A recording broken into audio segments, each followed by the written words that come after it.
بسم اللہ الرحمن الرحیم۔ السلام علیکم۔ ہمارا گھر ایک قصبے میں تھا، بہت غریب لوگ تھے، لیکن غربت نے ہمارا حسن نہیں چھینا تھا۔ دونوں بہنیں خوبصورتی میں اپنا ثانی نہیں رکھتی تھیں۔ والدہ نے شوہر کی وفات کے بعد ایک ہسپتال میں آیا کی نوکری کر لی اور بھائی ریلوے اسٹیشن پر کلی بھرتی ہو گیا۔ وہ بھی ہر ماہ کچھ رقم دے جاتا تھا جس سے ہمارا گزر بسر ہو رہا تھا۔ میرا ایک چھوٹا بھائی بھی تھا جو ابھی کمانے کے لائق نہیں تھا۔ اماں نے ہم دو بہنوں کے لیے صرف دوسری جماعت تک پڑھایا تھا۔ میری بڑی بہن گھر کا کام کرتی اور میں اس کا ہاتھ بٹاتی تھی۔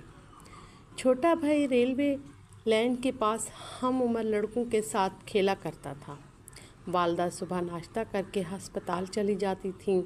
یہ ریلوے کا ایک چھوٹا سا ہیلتھ سینٹر تھا جہاں ایک لیڈی ڈاکٹر اور ایک ڈاکٹر کے ساتھ تھوڑا سا عملہ تھا، جن کو گھر بھی ریلوے کی طرف سے ملے ہوئے تھے۔ ایک دن بڑا بھائی ریلوے لائن کراس کر رہا تھا کہ ریلوے کی پٹری میں لپیٹ میں آ گیا۔ وہ موقع پر ہی جاں بحق ہو گیا۔ میری بڑی بہن کا نکاح بچپن میں جندو چاچی کے بڑے بیٹے مانم سے ہوا تھا، لیکن والد کی وفات کے بعد انہوں نے باجی نور کی رخصتی لینے کی بجائے طلاق دے دی۔ جس لڑکے سے نکاح ہوا تھا وہ دبئی گیا تو وہاں کسی لڑکی سے شادی کر لی اور میری بہن دلہن نہ بن سکی۔ ماں کو نور کا غم تھا اور ساتھ میری بھی فکر تھی، کیونکہ میں اب 14-15 برس کی ہو چکی تھی۔ غربت کے باوجود ہم دونوں بہنیں شکل و صورت سے کسی امیر گھرانے کی لگتی تھیں، کیونکہ حسن خدا کی دین ہے اور یہ مانگنے سے نہیں ملتا۔ کہتے ہیں کہ اچھی صورت بھی کیا بری شے ہے، جس نے بھی ڈالی بری نظر ہی ڈالی۔ تبھی اماں زمانے کے ڈر سے ہم بہنوں کو باہر نکلنے نہیں دیتی تھیں۔ ہمارے پڑوس میں تمام ریلوے ملازمین کے کوارٹر تھے، لیکن ایک دو گھر ایسے بھی تھے جنہوں نے خالی پلاٹوں پر اپنے ذاتی گھر تعمیر کر لیے تھے۔ انہی میں سے ایک چاچی جندوں کا مکان تھا، جو میری بہن کی سابقہ ساس تھیں۔ چاچی جندوں کا شوہر میرے والد کا دور پار کا رشتہ دار تھا اور اس کا انتقال ہو چکا تھا۔ ان کا بیٹا بھی اب جوان تھا۔ باپ کے مرنے کے بعد وہ ماں کے کنٹرول میں نہ رہا تھا اور آوارہ ہو گیا تھا۔ پڑھائی چھوڑ کر وہ برے لڑکوں کی صحبت کی وجہ سے سیدھی راہ سے بھٹک گیا تھا۔ اس کی عادت تھی کہ گلیوں میں آوارہ گھومتا اور اگر کوئی لڑکی ادھر سے گزر رہی ہوتی تو اس پر آوازیں کستا تھا اور اسے چھیڑنے کی صحیح کرتا۔ لڑکیاں اس کے سامنے آنے سے کتراتی تھیں۔ جدھر سے وہ نمودار ہوتا وہ فوراً راستہ بدل لیتی تھیں۔ اس لڑکے کا پورا نام انجم تھا اور سب اسے جمی کہتے تھے۔ رشتہ داری کے باوجود والدہ نے اس کے گھرانے سے ناطہ نہیں رکھا تھا، کیونکہ وہ جمی کے کرتوتوں کے بارے میں سنتی رہتی تھیں۔ ہمیں بھی سختی سے منع کیا ہوا تھا کہ ہرگز تم لوگوں نے جندوں کے گلی سے نہیں گزرنا۔ جمی کی دونوں بڑے بھائی دبئی میں کماتے تھے اور ان کے مالی حالات بہت اچھے تھے۔ جمی کو روپے پیسے کی کمی نہ تھی اور اس کی آوارگی کا ایک سبب یہ بھی تھا کہ وہ جیب خرچ اپنی ماں سے خوب بٹورتا رہتا تھا۔ ایک روز جب بادل چھائے ہوئے تھے، نور نے اماں سے کہا، آج ہسپتال مت جاؤ اور چھٹی کر لو۔ ایسا نہ ہو تیز بارش ہو جائے، پھر کیسے واپس گھر پہنچو گے؟ راستہ تو کیچڑ سے بھر جائے گا۔ ماں بولی، بیٹی تم کو نہیں معلوم وہاں آج کل کتنی سختی ہو گئی ہے۔ گاؤں سے اچانک کوئی کیس آ جاتا ہے تو سب سے پہلے آیا کے پوچھ ہوتی ہے۔ میں بلا وجہ ناغہ نہیں کر سکتی۔ بارش ہوگی تو کچھ دیر ہسپتال میں رک جاؤں گی۔ تم لوگ میری فکر مت کرنا، مگر دروازے کی کنڈی لگا کر رکھنا۔ ماں نصیحت کر کر چلی گئی۔ اللہ کی کرنی، پہلے بوندا باندی ہوئی اور پھر بارش شروع ہو گئی، لیکن جب اماں کے آنے کا وقت ہوا تو برسات نے زور پکڑ لیا۔ ذرا ہی دیر میں تیز ہوا کے ساتھ پانی کی دھاریں آسمان سے گرنے لگیں اور ہر طرف جل تھل ہو گیا۔ مجھے فکر ہوئی کہ اتنی بارش میں اماں کیسے گھر لوٹے گی۔ یوں بھی میری عادت تھی کہ جب بھی اماں ڈیوٹی پر چلی جاتی، اس کی چھٹی کے وقت میں ضرور گلی میں نکل کر اس کی راہ تکتی۔ کئی بار ایسا ہوا کہ میں اماں کے انتظار میں گلی میں کھڑی ہوتی تو اچانک جمی دکھائی دے جاتا۔ تب میں بھاگ کر گھر میں چلی جاتی۔ مجھے جھپک سے گھر بھی گھستے دیکھ کر وہ بڑا محفوظ ہوتا اور مسکرا دیا کرتا تھا۔ یہ بات مگر میں نے کبھی کسی کو نہ بتائی۔ جانتی تھی کہ اگر اماں یا نور باجی کو بتا دوں گی تو وہ میرا گھر سے جھانکنا بند کر دیں گی، جس سے میرا دم گھٹ جائے گا۔ گھر میں قید رہ کر واقعی ہم لڑکیوں کا دم گھٹتا ہے، اسی لیے ہم بہانے سے گھر سے باہر جھانکنے کا موقع تلاش کرتی ہیں۔ تاہم آج یہ کوئی بہانہ نہ تھا۔ مجھے بس فکر لگی گئی تھی کہ بیچاری اماں، جن کے جوتے بھی وہ سیدھا تھے، کیسے اس کیچڑ بھری گلی کو پار کرے گی اور گھر پہنچے گی، کہیں گر نہ پڑے۔ انہی سوچوں میں کھوئی ہوئی تھی۔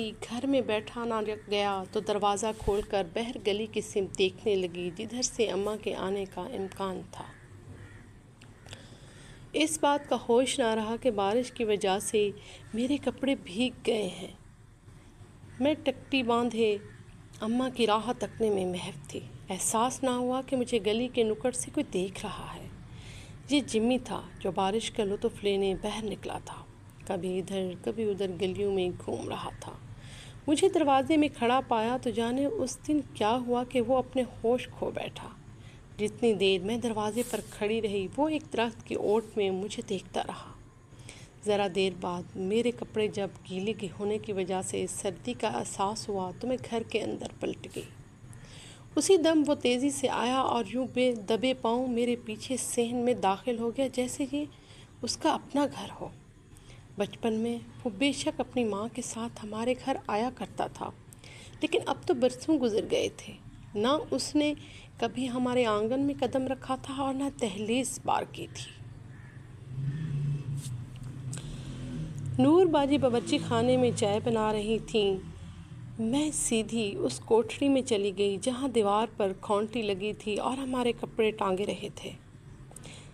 یہی ہمارے لباس تبدیل کرنے کی جگہ تھی۔ میری پشت دروازے کی طرف تھی اور میں کھونٹی سے اپنا جوڑا اتارنے چلی تھی تاکہ بھیگے ہوئے لباس کو تبدیل کر سکوں۔ اس وقت شام ہونے والی تھی، لیکن بارش کی وجہ سے اندھیرا بڑھ گیا تھا اور رات سے پہلے راحت محسوس ہو رہی تھی۔ فضا میں بارش کا شور، بادلوں کی گرج اور ہوا کی سنسناہٹ نے ماحول میں عجیب سی مستی بھری ہیبت پھیلا دی تھی۔ لگتا تھا کہ کوئی بڑا طوفان آنے والا ہے، کیونکہ آج بارش موسلا دھار برسی تھی۔ جو ہی میں کوٹھڑی کا دروازہ بند کرنے کے لیے مڑی، حواس باختہ ہو گئی کہ وہ کوٹھڑی کے اندر آ چکا تھا۔ اس سے پہلے کہ چیخ میرے حلق سے باہر آتی، اس نے آگے بڑھ کر میرے منہ پر ہاتھ رکھ دیا اور جیب سے خنجر نکال لیا۔ خنجر کی نوک مجھے اپنے گلے پر محسوس ہوئی تو میری گلگلی بند ہو گئی اور خوف سے میں ٹھنڈی پڑ گئی۔ بارش بدستور برستی رہی اور طوفان تیزی سے آ گیا۔ چند لمحوں میں جو قیامت مجھ پر ٹوٹی اس کا کسی کو علم نہ ہو سکا۔ تھوڑی دیر بعد جو ہی جمی کوٹھڑی سے باہر نکلا، نور باجی بھی کچن سے باہر نکلی۔ انہوں نے بھیگی فضا میں کسی کو صحن کے دروازے کی طرف بھاگتے دیکھا تو اس کی چیخیں نکل گئی۔ یہ کون تھا؟ باجی نے مجھے کانپتی ہوئی چڑیا سے سوال کیا۔ جمی تھا، بمشکل میرے حلق سے نکلا۔ وہ ششت رہ گئیں۔ یہ ہمارے گھر کیا کرنے آیا تھا؟ چوری کرنے آیا تھا، میں نے سسکتے ہوئے جواب دیا۔ غربت کے گھر چوری کرنے؟ ہمارے گھر میں چرانے کو رکھا ہی کیا ہے؟